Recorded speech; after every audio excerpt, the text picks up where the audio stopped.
ஆனா நான் கேட்டது ஒண்ணு, ஒரு காரியத்துக்காக நான் அழுதுட்டு இருக்கிறேன். அந்த காரியத்துக்கு உடனே கர்த்தர் பதில் செய்யாம அந்த காரியத்திற்காக என்ன ரொம்ப அழவிடுறாருன்னா, நீங்க கேட்டதுக்கு மேல செய்ய போறாரு. மொர்தெகாய் ராஜா என்ன கனம் பண்ணணும்லாம் அழல.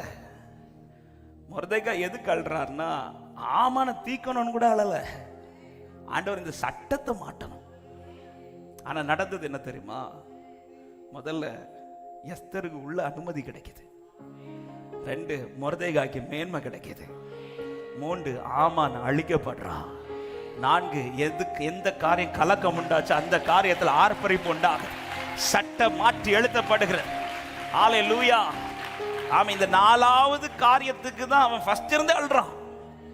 ஆனா இந்த 4வது காரியத்தை அவன் ஃபர்ஸ்டா கேட்டதை கடைசியா செஞ்சுட்டு, அதுக்கு முன்னாடி சர்ப்ரைஸ், அதாவது 1 வாங்கினா 2 இலவசம் சொல்லி போடுவாங்க தெரியுமா? இதே மாதிரி ஆண்டவர் எக்ஸ்ட்ரா தரதுக்காக உங்களை எக்ஸ்ட்ராவா அளவிட்டார்.